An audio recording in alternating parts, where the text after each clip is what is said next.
Hello, and welcome to another episode of the Many Faces of Cancer podcast. I am your host, Melissa Groswell, and joining me today is Peggy Miller. And Peggy is the director and co-founder of the Bret Miller 1T Foundation, MBCH Inc. And we are going to talk all about that. So with Bret and her family, they formed Male Breast Cancer Happens in 2013. So when Bret was diagnosed with breast cancer, he made a promise to his surgeon, vowing that no man will ever feel alone when they hear the words, "You have breast cancer." So BM1TMBCH Inc. has been a family affair since day one. Bret's brother Blake, a computer whiz and founder of Homebase.ai, designed the websites. Bret's dad, Bob, maintains the website daily, while Peggy manages the site, talks with survivors and their family members, social media, and sets up all events 24/7.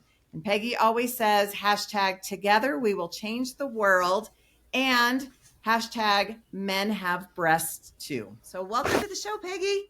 Well, thank you for having me. I appreciate it. This is so much fun. I am so excited to have you on because this is a subject that doesn't come up very often, as I'm sure you know, and also how important it is.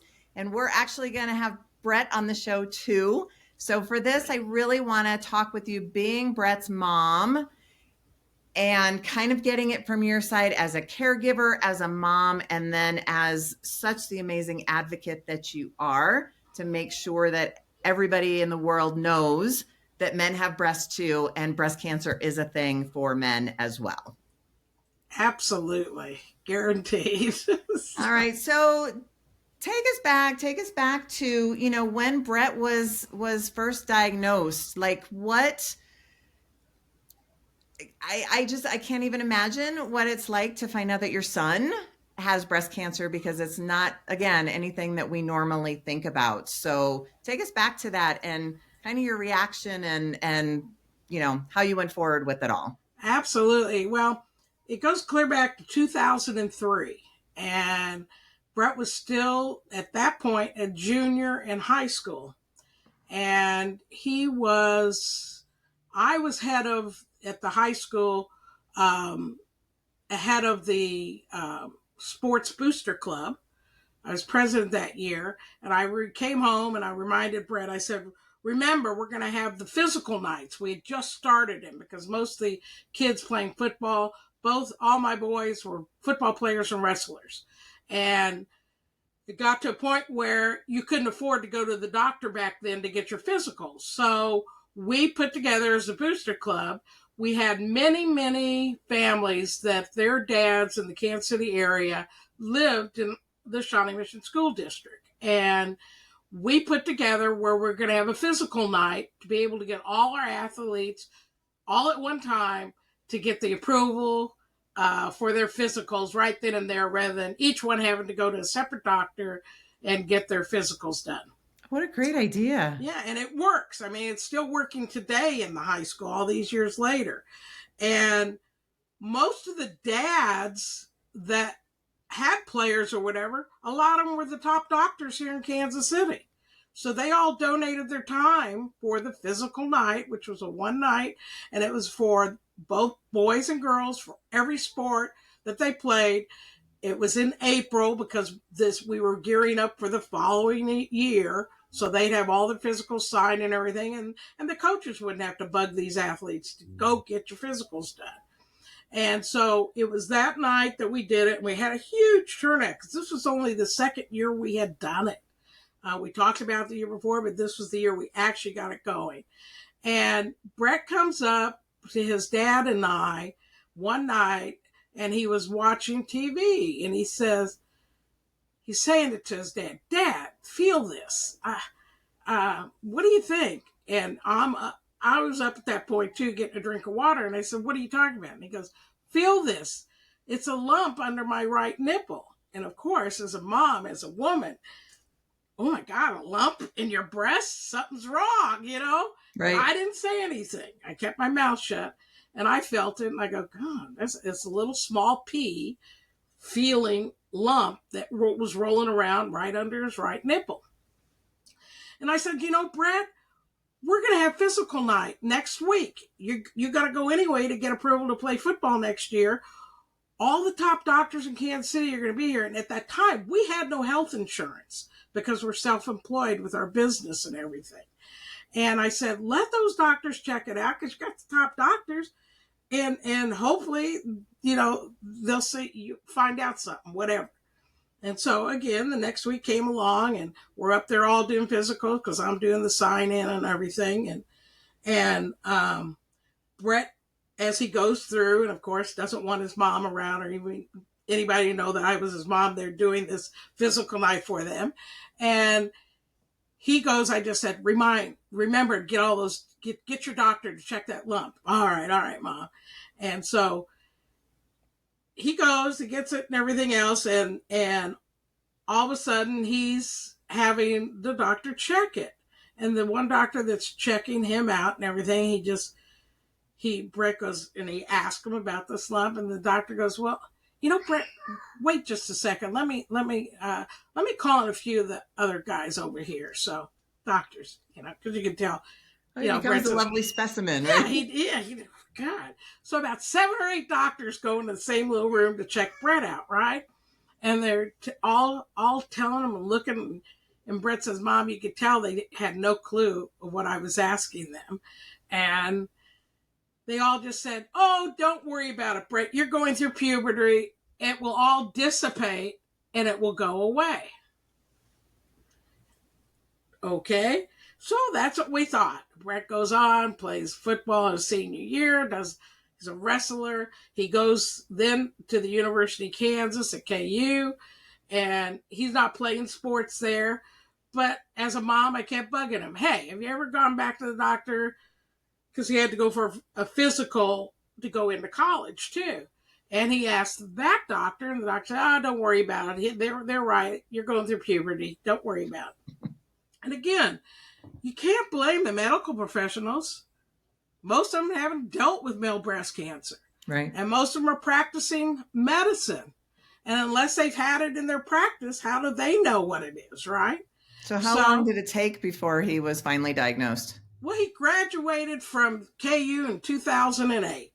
And when he got out, through his college years, he was working at a private country club here in Kansas City. So when he got out, he went full time with them and he got health insurance. So it was the first time we had all had, him have health insurance. And I said to Bret, you've got to get back to that doctor, if you still have that lump. And he goes, yeah, Mom, I've still got the lump. And so his dad pulls him aside and says, come on, I'll help you get a damn appointment and we'll get you to be seen. Well, at that point, he tells his dad, well, Dad, I didn't say anything, but for about a year and a half now, I've been having discharge out of this nipple with some orange stuff coming out of my nipple. And he's telling his dad and me, and I'm looking at him, I said, you're what?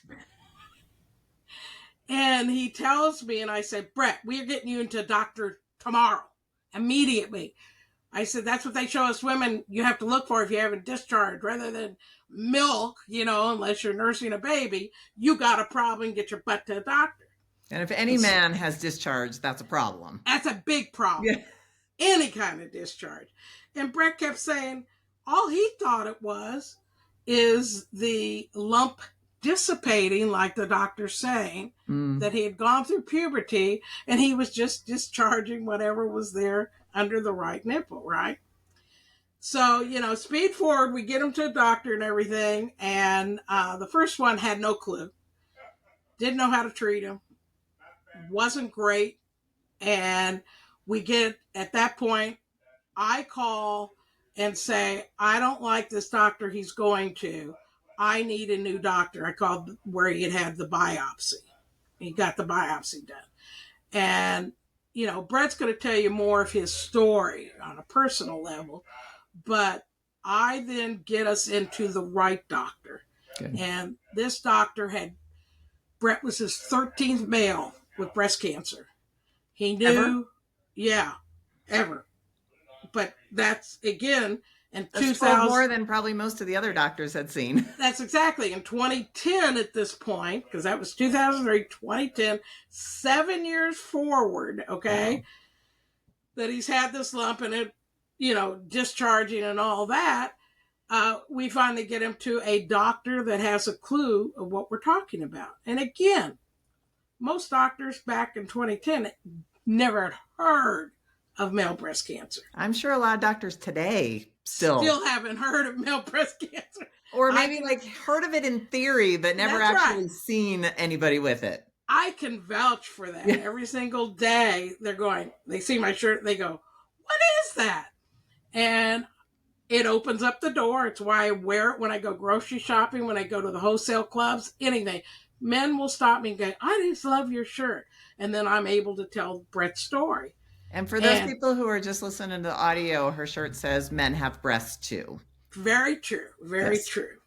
And it works because it opens that door for me to tell the men about it immediately. But also, they're usually with a partner or wife or someone, and they're listening too. And it's what I explained to all of the people that I talk to. Please go to our website, check it out. But most of all, start checking your breasts. Check your family, tell your family members to check their breasts. This is not a woman's disease. This is a pink and blue disease if you're going by colors. Not only have we had to educate all the other doctors out in the world that haven't a clue globally, because we think it's bad in the United States. God forbid all these other countries that don't have a clue. Right. It's just sad. Several of our men in Uganda and stuff like that, they wouldn't even treat men for breast cancer because they tell them it's not their disease. And we've helped to change that in other countries by just getting the message out. Yes, so I wanna get into that. So you guys started the Bret Miller 1T Foundation, Right. and tell me a little bit about like what I mean. I know general what your mission is, but what is the mission of the Bret Miller 1T Foundation?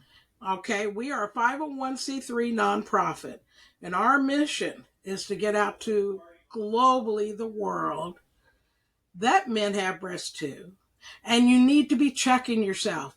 But most of all, if you find something, you need to get to a doctor. And if the doctor you get to hasn't a clue, go get a second, third, fourth, fifth opinion until you get a doctor that knows what they're dealing with and that have dealt with it, because that's half your battle. And you can't blame our medical professionals because most of them didn't know it existed. But they're learning in this day and age. Bret, when people find out about Bret's story, he has been on back in 2014, the Katie Couric Show, the Doctor Show, Good Morning America with Robin Roberts. We were at MD Anderson at a conference. They had Bret down in 2014. She was the keynote speaker. She herself had never heard of it, but also she herself had not had breast cancer either. But she was speaking about, being proactive on anything. And she became a very good friend of our foundation and all. And that's what it takes. If you find something, get to a doctor. But if they don't have an answer, get another opinion, because you are the only one that lives in your body. You are the only one that most likely knows something is wrong. But if you're not proactive about it and you don't get treatment, you won't be here to tell about it. And, that's what we say. I suggest strongly, we partnered with the Breast Cancer Hub, which is a global network on breast cancer, and Sarah Cannon Cancer Institute and HCA Midwest Hospital. We partnered with them to make the breastselfexam.org website. And we have on that website for anybody to see and use is a video with a doctor assisting showing how to do a male breast self-exam, Dr. Stephanie Graff. And she was Bret's oncologist and my oncologist. Now, mind you, I've had 2 lumpectomies, but I don't have cancer yet. But I am so high risk, they had me on the cancer drug for 5 years until the end of this last year, just as a precaution, because we don't carry any mutations in our family, but I have 15 other women cousins besides my son Bret, all with breast cancer. 15, like 1-5? 1-5. Wow. But we have no mutations, okay? Okay. We don't carry. We've genetically been tested by 3 different companies. They are actually following our family to figure out why, because there's no answers. You're famous out in the world. Yeah, exactly. And, you know, that's why we put together the breast self-exam website and the videos that you can watch. And then Bret does one showing a man how to do it on themselves, a self-exam. And then on that website also, and it links from our malebreastcancerhappens.org website, at the very top it says breast self-exams. You can link to the breast self-exam cards that are for men and women. And we have that in over 20 different languages that you can download, you can share, send them out to family members. But what I suggest strongly with holidays, the time your families are all together, this needs to be a quick conversation when you're sitting down for dinner and saying, hey, did you know men can get breast cancers, not just us women, if it's a woman talking about it, or even a guy bringing it up? Because I can guarantee you they will stop what they're doing, eating or anything. And the guys, because they can, will start checking their breasts right in front of you. And that's all right. We women know it's not proper to do it. It's a football, right? But for men, you can. And I'd rather see them checking their breasts 24/7 than not doing anything, because most of our men come to us as stage 4 metastatic patients because they have no clue they can get it and they let it go too long. Now, is there any other kind of screening for this besides just, males doing self-exam? Like, can men get mammograms? Is that even a thing? I mean, immediately, and Bret will tell you in his story, when he finally went to the doctor, they looked at him and they said, before you leave, Bret, we want you to get a mammogram and a sonogram. And Bret just looked at me and he goes, how are you going to do a mammogram on me? There's nothing there. Oh, I can't wait for him to share that. And he found out how they do it. And some men are not, have nothing, and it's very painful to do a mammogram. I mean, I get mine in 2 weeks, but the size of these boobs, man, it's even more painful doing it that way. But they do 3D mammogram on me. Every 6 months, Bret and I are checked. Okay. Because we are so high risk. And it's painful, but guess what? It's life-saving. That's my point. And if you can save someone's life by getting yourself screened, and I preach to every primary care doctor, please, when you finally get a man in there to do a physical, and I know it's far and few between unless they're dying, because I have 3 sons and a husband, and unless they're dying, they never come. Mom, did you go get me a doctor's appointment? I don't know. And I'll hook them up, right? But they need to, on a primary care doctor, just like they check your or my breasts in a physical, they need to check men's breasts.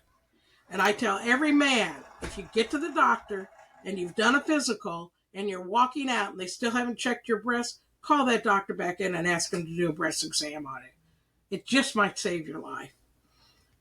And we're getting a lot more men being diagnosed because they're calling out the doctor to come in and do it. And when I've asked a lot of the primary care doctors, why won't you do that just like you do for women?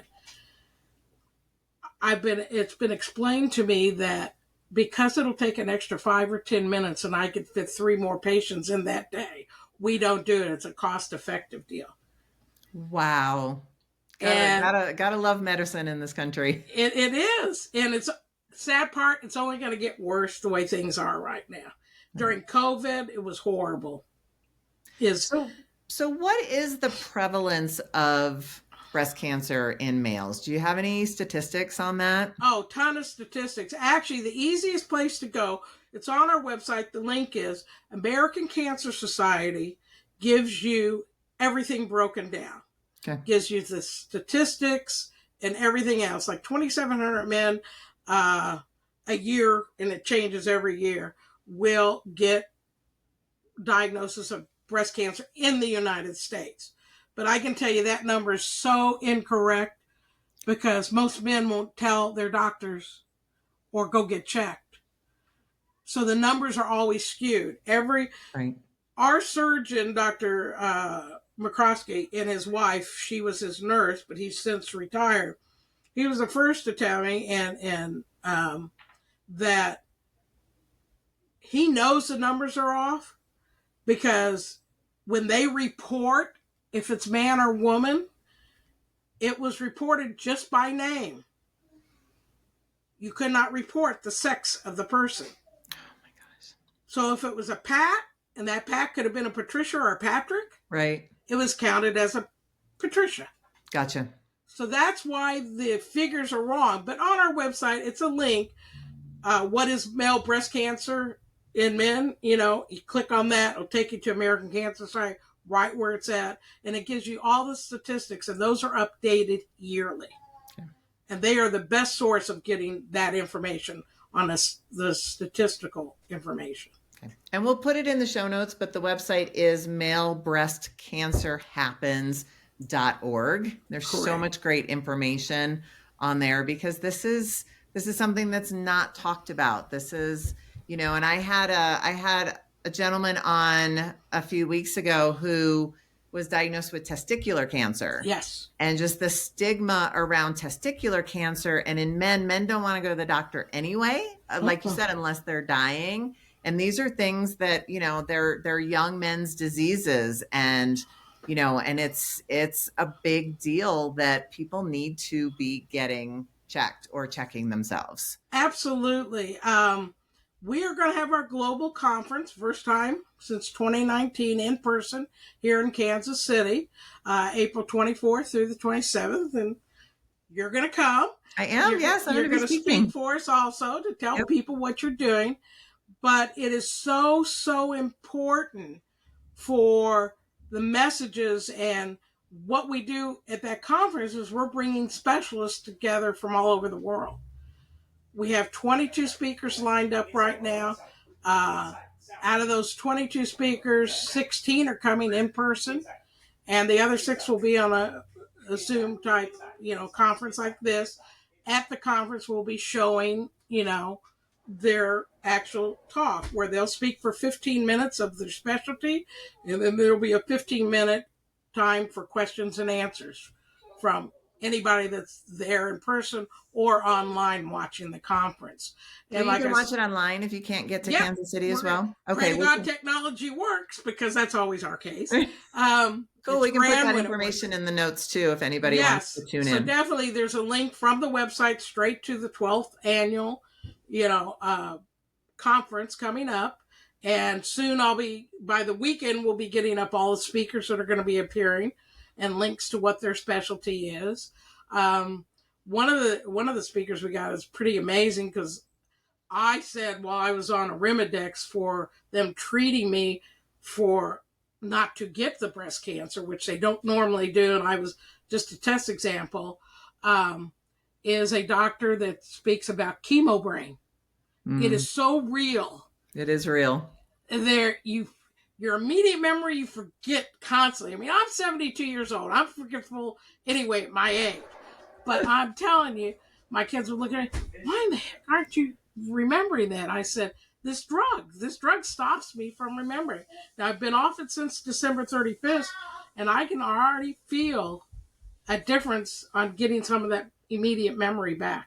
Wow, So I that's do know amazing. that Because was a side sometimes effect. it's with chemo brain, like it can last for years Years. You after may you're never get done. away from it, and that's what half the Mhm. guys complain about. And I get it, you know. So um, we've got some really good speakers coming, and then we attached to our website is our YouTube channel, and on that channel there's over 350 videos stemming clear back to 2014 when we started adding videos of our speakers and everything.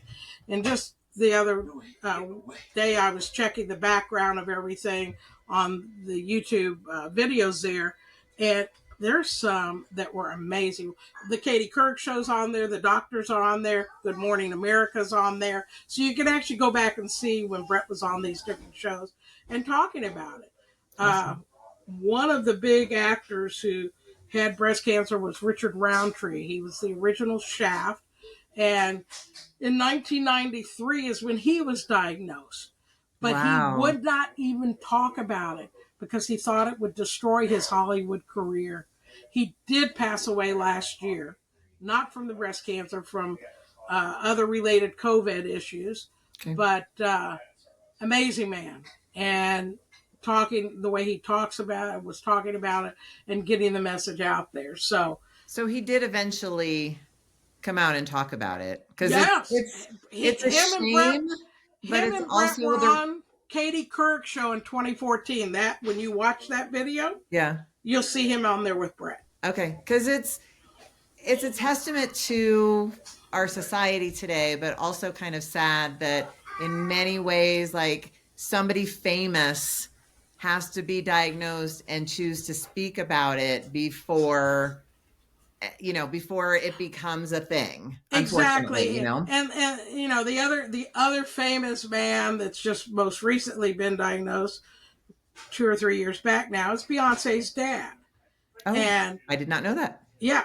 and he talks about it. For years, he would not call it breast cancer.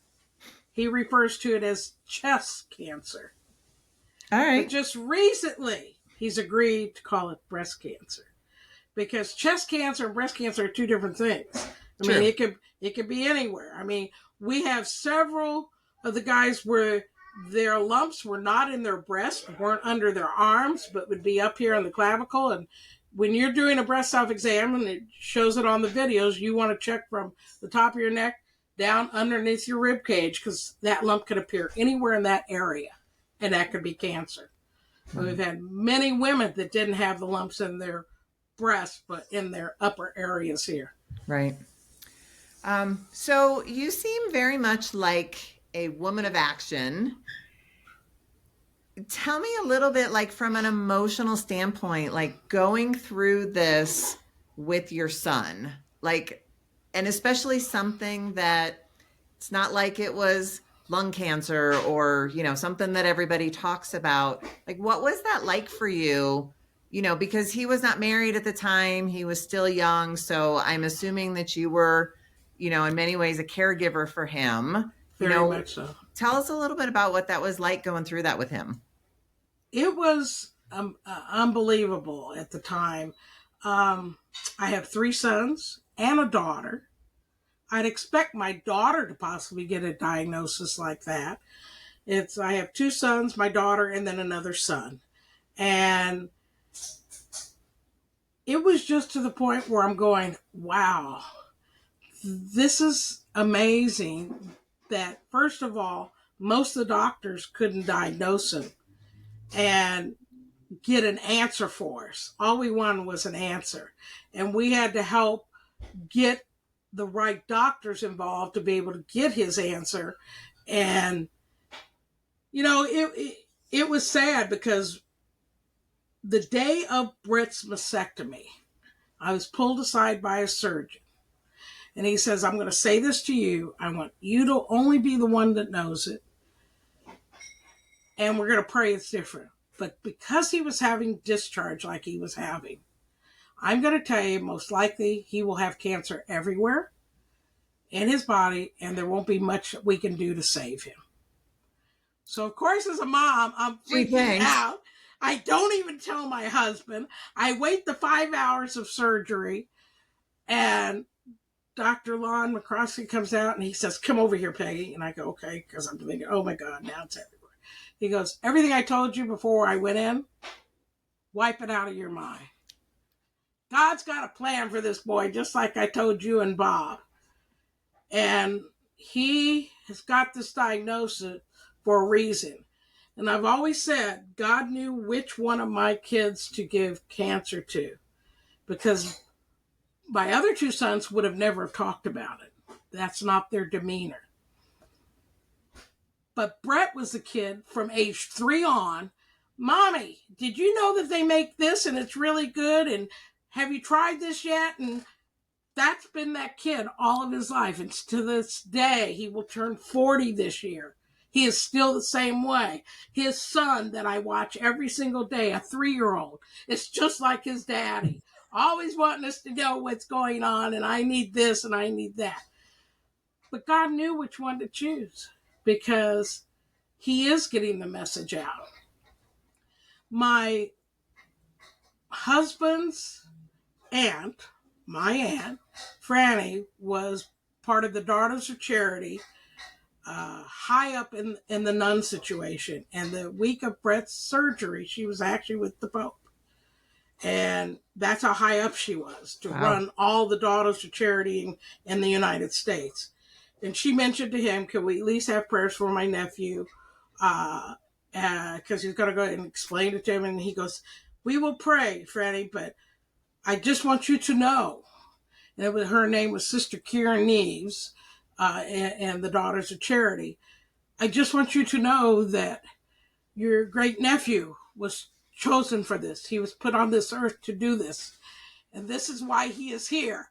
And tell him to always follow what he has been put on this earth to do." And when she told us that the week of his surgery, I knew there were higher beings above us that was going to get this message out to the world, because the day of his surgery, I made a promise to all the beings up above and St. Jude's and everyone, help keep my son, get him well, so he can do what he was put on this earth to do. And I can say, God has been very kind and has done that. And we have the likes of being able now, even after all these pandemics and everything, to finally get the men back together in person, because they've all been asking for. But how do you get cancer patients together when you have all these pandemics and you don't want them getting sick or anything? And 5 years later, from 2019 in Orlando was our last in-person one. And to be able to do it now in 2025 is absolutely amazing. So actually 6 years ago. So, and it is so important for men. And there are support groups all over the place for women, for different women's cancers, just for women to get together. But men tend to not, I won't say they don't have that collective mindset, but they don't act on it. exactly. And they prefer to, suffer in silence. But it is so important because, men go through depression and they go through all of these issues. And if they don't get help or reach out to other people, it just continues to get worse. So I love that you have this opportunity for men to get together and connect, about a common situation. Absolutely. And we do, one of our survivors, Ron Rappaport, he is a 2-time survivor now, is a retired pharmacist. And we met him when we were in Orlando. He had just been diagnosed his first time in 2019. And then 2 years ago, he went through it again, but he got a horrible case of lymphedema too, the second go round, and, had the mastectomies and everything like that. He came up with, he wanted to start a men's only group meeting once a month, where the men literally get on once a month by themselves, no women allowed. And they literally just shoot the shit about breast cancer and how their treatment's going and what's happening and what are your side effects, and it really, really works. And then the fourth Thursday of every month, we do a general call where everyone's allowed to be on that call. And we bring in a special guest like yourself or a doctor, someone just like we're going to have with the conference, telling you what's the most up-to-date things going on in male breast cancer. And we've also brought, just like you said, on the women's side, they check on others, but testicular cancer and prostate cancer, we're going to have the head of our prostate cancer network is going to be a speaker here in Kansas City too. So is there a correlation? It is as much a correlation as anything. If you get prostate cancer, then it could go to breast cancer or vice versa. Okay. Testicular cancer, the same way. Gotcha. Once you've got cancer in that body, you better be checking for everything. But most of all, one thing that now that I'm thinking about, when the 9/11 happened in New York, and all those toxins were swirling in the air, okay? Everybody was breathing that for months after the tragedy there. Yep. And the toxins we breathe in, all of us, in the air every single minute of every single day, can also cause a lot of these cancers we're now getting. The ones from 9/11 are now showing up so strongly in the people that were there during that time. 5 to 7 different cancers. Men that served in the Marines, in the Army, at Camp David and Camp Lejeune. Those are all areas where cancer has been, because of tainted water, they were drinking at these military institutions and stuff. Mm-hmm. So that was passed on, but not only was it passed to them, their ongoing families down the line now are getting it because those were toxins they drank, and they are now causing cancers 20, 30 some years later, which is very real. Absolutely. So be aware of your surroundings. Everywhere I go still, and even today, I still wear my mask. And a breathing deal that's an oxygen type breathing air. It's battery operated. I get off Amazon. And it purifies the air I'm breathing. Because I've had viral pneumonia 4 times. One right after I gave birth to Bret that almost killed me. So I am a longtime patient of that I don't need to be picking it up at a grocery store or something, any kind of different, areas that I visit. So I wear it. People look at me, that's all right. I don't care because I know I'm safe in the air I'm breathing.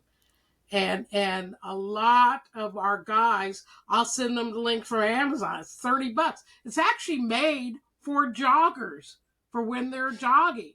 Hey. Long distance. This is the breathing apparatus they tell you to wear so they're catching their breath a lot easier. 4 and 5 minutes. Send that to me. I'll put that in the show notes. Oh, I will. Yeah. And for a long time, you couldn't get them on Amazon again, but they're only $30. And they're rechargeable. They're just amazing. I thought I had one handy, but I don't. That's but okay.